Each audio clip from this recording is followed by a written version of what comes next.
This is the Living Vernazzano podcast, brought to you by The Church at Riverstone, a fellowship of the Church of the Nazarene in Madera, California. We are a podcast that discusses the intersection of Scripture and our lives. Together, we continue the conversation that was started each preceding Sunday morning in our worship gathering.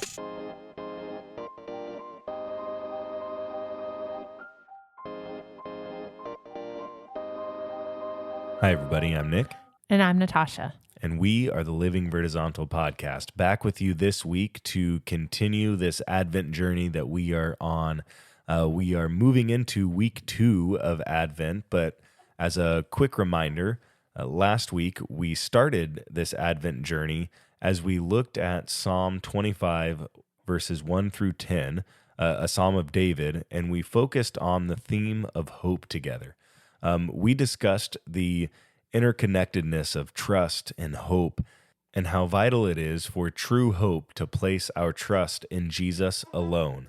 Also, as a reminder, in case you want to follow along as a church, we are using the material from the Foundry Publishing entitled Changed in the Waiting to guide our Advent weeks. So if you want to be following along with what we're doing and doing the daily devotional material as well, you can go to the Foundry Publishing website or even on Amazon, I believe, and just search Changed in the Waiting and purchase your guide to follow along with us. In our episode this week, like I said, we're in the week 2 of Advent, where the theme we're going to be addressing is the theme of love. And we're going to be looking at Zechariah's song, which is found in Luke chapter 1, verse 68 through 79.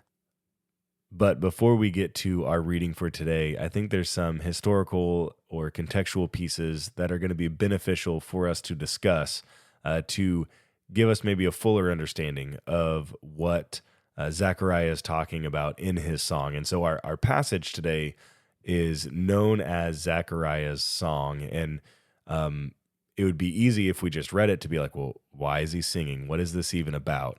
And so immediately before this, well, I guess a few verses before, because there's another a person that also has a song in here, but before Zechariah is singing this song, the song is really the first words that he is speaking for 9 months, essentially, or more than 9 months. Because if you move earlier on in Luke, you find out that Zechariah is a priest, and he was actually selected to go and burn incense at the altar one day. And when he did that, he was inside, and an angel of the Lord appears to him and says that his prayers are going to be answered and that they've been heard. And specifically, the prayer was to have a child. Him and his wife were childless, and they were old in their years, and this angel was coming to say that was going to change, and it not just going to change in the sense of now you're going to have a child, but that's going to change, and this child is going to do some things. And so not only did he say you're going to have a child, but he explained the significance of this child and how this child was going to be essentially the messenger that prepared the way for the coming of the Messiah. And if you think about the more long-term historical context that exists here, like this is at the very beginning of one of the Gospels. And from what we understand, there's this intertestamental period that exists between the Old and New Testament, between the closing chapter of Malachi and the opening chapters of the Gospels, that is about 400 years' time. And this is a time of silence and a time of people not seeing God do anything, or at least not recognizing God is doing anything. And then even beyond that, you step back to the prophets and you step back to some of the wisdom literature, and you read about all of these people who are looking forward to the coming of this Messiah that has been promised. And then you keep going back through the history of Israel, and you see this covenant agreement of God with his people. And And so there has been this long-standing expectation in talking about Advent. There's been this long-standing expectation of the people of Israel that God was going to come and that this Messiah was going to come and restore them. And so while we have this season of Advent that lasts, the 4 Sundays leading up to Christmas, the people of Israel at this time are living through the first season of Advent that is far longer than just 4 Sundays leading up to Christmas, but we're talking years, decades, centuries long waiting, generations that are passing away, never actually seeing the fulfillment of this promise or this commitment, this covenant. And so what we have here in the beginning pages, the beginning chapter of Luke is the culmination of salvation history for Israel. It's all coming to a head here in this passage. And so this song that we are reading of Zechariah is a song that recognizes and kind of identifies that general salvation history conversation and then moves into a pointed, identification of who his son is in particular within this greater story. And so I think that's important for us to have at hand as we go into reading it. But then also to kind of put an exclamation point next to the statement that I had made earlier, like when the angel of the Lord came to Zechariah and said, "You're going to have a son," Zechariah's first response was not, "Oh, this is great." It wasn't like excitement or belief. It was doubt. And like, no, that's not possible. We're old in our years. And as a result of his doubt, the angel told him that he was going to be silent until his son was born. And so he spent the next 9+ months in silence, unable to verbally communicate with anybody. So from the time that he walked out of his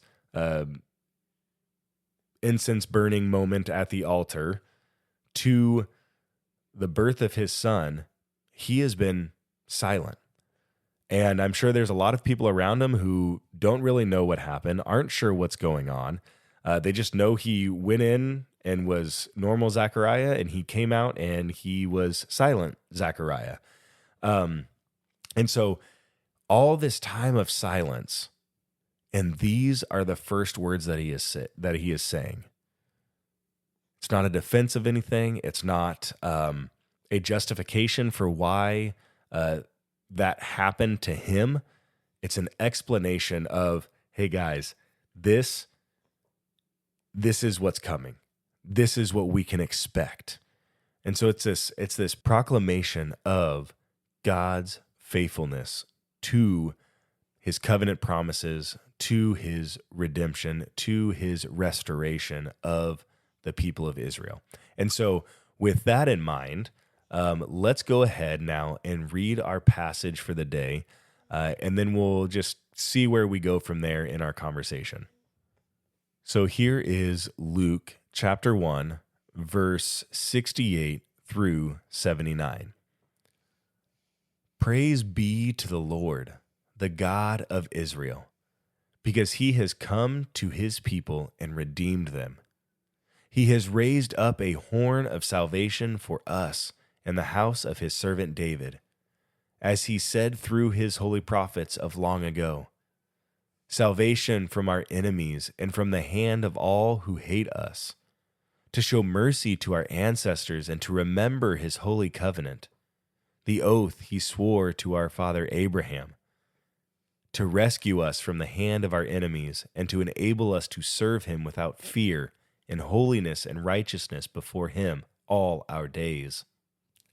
And you, my child, will be called a prophet of the Most High, for you will go on before the Lord to prepare the way for him, to give his people the knowledge of salvation through the forgiveness of their sins, because of the tender mercy of our God, by which the rising sun will come to us from heaven to shine on those living in darkness and in the shadow of death, to guide our feet into the path of peace.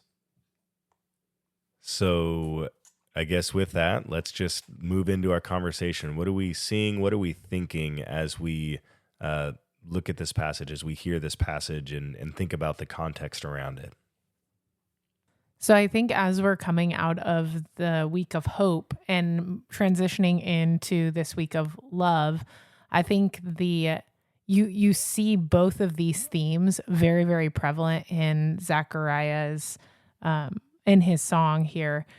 First, you start out with this fulfillment of it's the fulfillment of the hope that they've all had for this extended period of time. And so as we talked about last week, the waiting and the expectation, this is the fulfillment. He's getting to live in this fulfillment after having waited for an extensive period of time. I mean, lifetimes of people who would have loved to have the opportunity to live in this moment. It's finally here, and they're getting to see it, and they're on the precipice of it. And so the excitement should be just absolutely overwhelming. And so I think it's no surprise that Zechariah's first words should be this incredible gratitude and praise and excitement for what God is doing to redeem his people. And then there's also this recognition of the love that comes with that God loves his people enough to not abandon them. That despite this cycle of disobedience and this cycle of forgetting and this cycle of turning toward all the other answers possible except to God, in spite of all of that, God has continued to remain faithful to his promise to pursue them and to redeem them and bring them back to God's self. And this is the reckless love that we sing about. This is the incredible, unfathomable love that God has for us that is without condition. That's so hard for us to conceive of, that even while we feel, or we would seem to be not lovable, God still loves, and he still extends and throws everything possible at us to be able to pursue us. And I feel like both of these themes become so prevalent here in this passage that we read about Zechariah's song. Yeah, at our table on Sunday, the conversation also circled around the word that was brought up was faithfulness. Like, this song clearly demonstrates the faithfulness of God. But then out of that, essentially the statement was made that, like, when we think of God's love, it's hard to divorce it of God's faithfulness, or vice versa. When I think of God's faithfulness, it's hard to divorce it of God's love. And so as we read Zechariah's statement of God's faithfulness, we see the working out of his love towards his people. At the kids' table, we're watching a lot of Christmas movies, as we approach in this Advent season. Yeah. But one of the movies that we were discussing was Home Alone. And Home Alone is the perfect example, I feel like, of this, because you have this little boy, Kevin, who is pretty much ready to give up his family. He's done with them, moves into the attic. He's ready to be on his own, talks about never having a family and can't wait to get rid of everybody else. Well, his family, in the rush in the morning, everybody gets in these vans, head to the airport, and they fly out of country. And Kevin is left in the attic because of all the rush. And he comes downstairs, and he could not be happier to be king of the house, king of his life. And he is living large. He's doing all the things that he knows would usually get him into trouble, making his own rules and saying, "Come get me now." Meanwhile, his mom realizes, oh my goodness, Kevin is missing, but she's already on a plane, an international flight. And so she has to wait until she lands in Paris in order to even begin to go back and try to get back with her son. And she, in this quest to return to her son, she would do just about anything to get back to her son. And I mean, she goes through all these extreme measures. She's getting really sassy and direct with the airline counter. This is Christmas season, and so she can't get back, but she's doing everything she can. She pulls a payphone away from a lady who's on the phone, hangs up on that lady's call to make a call to try to retrieve her son. She even goes so far as to offer to give this woman and her husband a whole bunch of jewelry, $500, her tickets, just to swap back with them. So that way she can make sure that she gets back to Chicago to see her son. But there is nothing that can separate her from her son. She is determined, despite all the disagreements, despite the issues that she had with Kevin previously, despite the fact that Kevin could frankly care less that his family is gone, at least initially. Right. She is absolutely resolved and determined to be with him. And we talked about how that models this kind of unconditional love.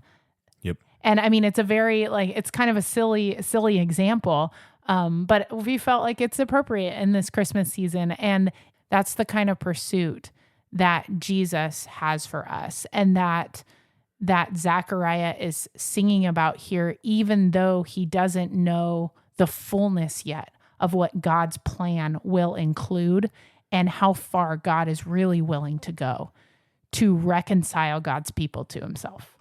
Right. I mean, at this point, all that Zechariah knows for sure is that the Messiah is coming. He doesn't know what that's going to look like, but he does know the immediacy of that reality. The fact that, his son is the messenger that paves the way for this Messiah is a demonstration that the wait is over. But before we get too far from that, this idea of waiting, I think I want to spend a little more time with in one regard, specifically in Zechariah's regard. As we talked about at the beginning of the show, these words are coming on the heel of, 9+ months of Zechariah sitting in silence. And right now we are also simultaneously working on our next midweek meditation for what our church is going to be going through after Advent, which is the Gospel of Luke. And so I don't want to give too much of that conversation away right now or take too much of the conversation, so there's not more to talk about later. I don't know. Maybe we'll just, double up on it. But as we were preparing the midweek meditations, specifically in the first, 25 verses of Luke, what stood out to me was silence. For some reason, that wouldn't leave me alone. And so I began, looking into what silence often represents in Scripture and what it's associated with. And what I came up with was silence was often indicative of like the way to actually hear God, or the way to see what God is doing. It was the space created to allow somebody to focus in on God. And so this waiting period of silence that Zechariah is in is kind of an important period of time in his life. And the reason why I say that is because just before his period of silence, what he does is he doubts the angel of the Lord. He challenges him. He's questioning him, like, really? Is this really going to happen? And then he goes silent. And then after this period of silence, now, rather than it being really, is this going to happen, or doubt being the thing that crowds his mind, it's a proclamation of the culmination of salvation history that comes out. And so something has happened from the last time that he spoke until now. And that something was this period of silence. It was this period of waiting. And it seems as though, I think that our devotional is appropriately entitled, but it seems as though Zechariah was literally changed in his time of waiting, in his time of silence. This silence was instrumental for this song that we have for us today. I think there's oftentimes that our tendency is just to continue going about all the things that we're doing. But it's like Zechariah was forced to have this Sabbath essentially, Right. or this margin, this fasting Yeah. of vocalizing his thoughts. And I imagine with that, he's probably then internalizing a whole lot more. And as he internalizes, the only person there who can hear your thoughts and dialogue with your Process with thoughts, you. Yeah. is God. And so it's like this forced time essentially, or this guarded, protected time, depending on how you choose to look at it. But this guarded, protected time that Zechariah has to spend with God, in the presence of God. And I imagine that time probably was very powerful and very transformative in his life. I hadn't thought about it that way until you mentioned that. That's really a good thought.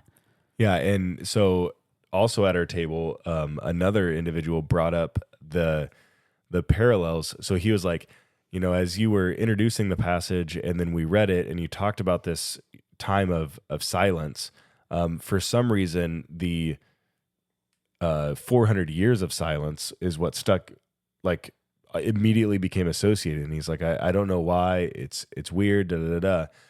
But as you were just saying that with like oftentimes we're so busy kind of just going through the motions or doing what we're supposed to do. I thought back to our study through Malachi, and I thought back to this 400 years of supposed silence that exists between the Old Testament and the New Testament, this intertestamental period. And, interestingly, the thing that the people of Israel, well, one of the things that the people of Israel were being criticized for was their lack of attention to God. Like they had returned to their homes and they became so focused and consumed with rebuilding their lives that they had forgotten about God. And I know that gets addressed, right? Like that's called out to them, but In Malachi. right.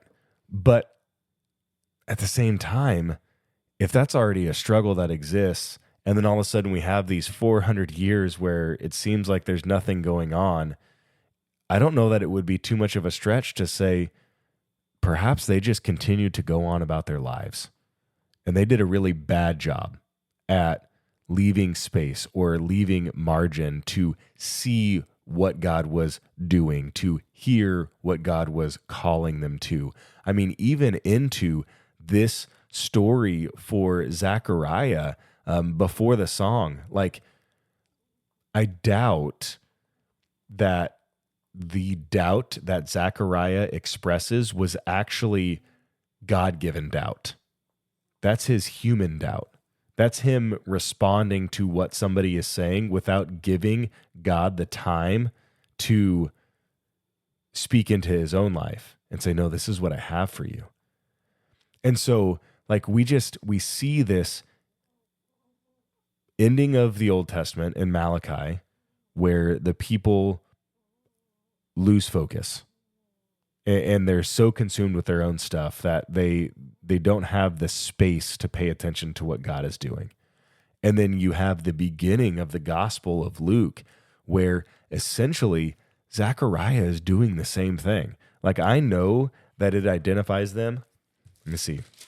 It identifies Zechariah and Elizabeth as righteous in the sight of God, observing all the Lord's commands and decrees blamelessly. So it identifies them as obedient.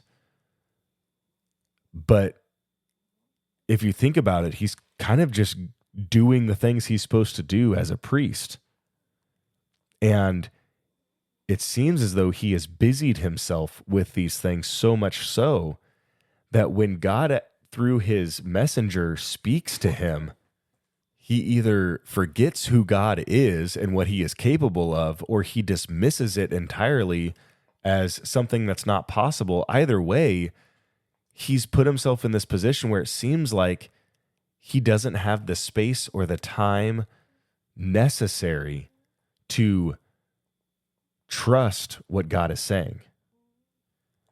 And bringing that into our conversation, like into us as a people today, I think that perhaps maybe this is also one of our greatest struggles. Like space, silence, time, margin, as you called it earlier, Natasha, is something that is so important and so necessary, but is so absent from our lives. I mean, we have microwaves in our house so we can make making food faster, right? Like if it doesn't get faster and faster and faster, then it gets thrown out because it's not good enough to keep up with our pace of life. You know, as we're talking further about this conversation of creating space and margin, it struck me, and I get that this is a little bit speculative, but it struck me as interesting that we know of Old Testament prophets where God was able to reach them. Goodness, Mary, we're about to talk about Mary's song here coming up, and Mary was reached in the privacy of her own home. Right. But Zechariah, for God to get his attention, had to be at the temple with his focus fully on performing these rituals. And his job literally was to raise the prayers of the people right up to God in that setting. And so for God to choose this moment to finally have this interaction with Zechariah, it makes me wonder, like you said, if Zechariah is just so busied with all the things that this is the only moment, this once in a lifetime moment, is this only moment that God has to be able to dialogue with Zechariah, to let him know what's happening and be sure that he will hear him and actually engage in this conversation. Again, like I know this might be speculative, but it then caused me to wonder, goodness, where do I allow the space for Jesus to interrupt like my routines and schedules? Where do I allow the space for him to be speaking to me, to send me some new message that he may have? Am I only creating that space on a Sunday morning, or am I open and ready to have that conversation with him at any given moment of any given day, more like Mary and less like Zechariah? But nonetheless, it seems like this time that Zechariah is in, or that this gift, I'm going to call it a gift. Him losing his speech is this gift. In this time, Zechariah, he's like reconnected with the importance of this continued dialogue that we're called to have with God, and really that Jesus has enabled us now to have access to full in its fullness everywhere we go, every moment of the day. We have his Spirit with us, and we're able to dialogue with Jesus through his Spirit continuously. And so we shouldn't squander it, because there's so much that he wants to speak to us and speak through us if we'll only give him the space to be able to give us those messages, if we'll slow down enough to allow that space. Yeah, I mean, what you just said there's so much that he wants to speak to us and speak through us if we're willing to give him the space. It just immediately makes me think of, I mean, in our passage today, verse 79 talks about it says to shine. This is Zechariah speaking about his son and how his son is going to, pave the way for God to come and show his mercy through the Messiah, to shine on those living in darkness and in the shadow of death, to guide our feet into the path of peace. And so this idea of guide comes up this week. Last week, as we were working through Psalm 25, like David, this idea of God as guide was foundational to that psalm. And it's so true. Like God is demonstrated throughout Scripture as this good guide and this willing guide. And all that is needed is for people to pay attention, people to notice, people to listen, people to watch, because he's there ready and waiting to be that guide.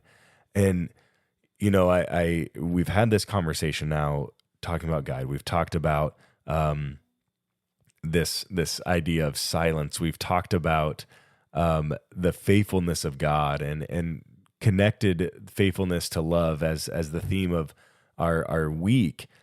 But really the question that I was starting to wrestle with is, okay, so how does really all of this work into this idea of love? And this thought came to my mind, and that is God, all the way back at the beginning, created, right? And at the end of creation, on the seventh day, he rested, and he never left that rest. And it's like this song comes on the heels of that forced rest that God placed on Zechariah, which was a demonstration of love, because he was there waiting in that rest to guide him, to transform him, to change him in that waiting.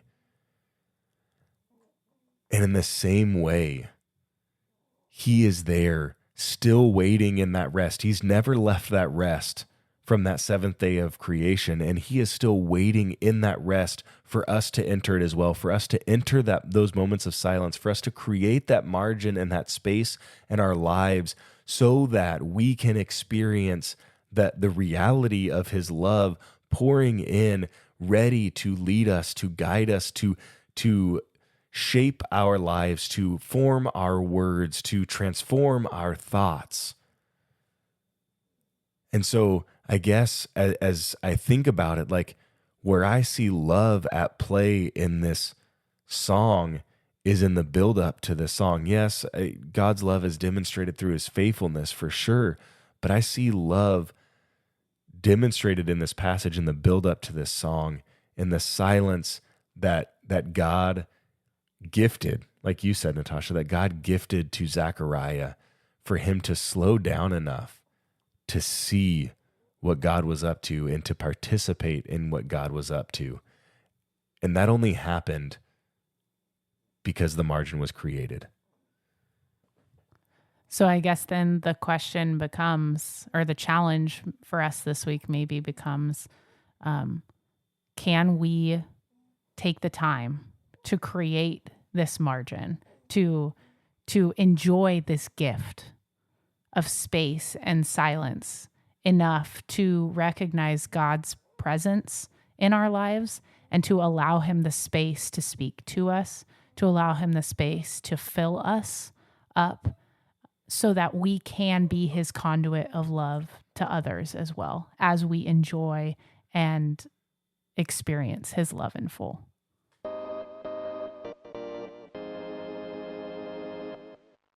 As you journey with us this Advent season, we recommend purchasing Changed in the Waiting, an Advent devotional, which is available for purchase on both Amazon and the Foundry Publishing website. Also, be sure to follow the Living Vertizontal podcast to stay current on all our new releases. To learn more about the Church at Riverstone, visit us at thechurchatriverstone.org.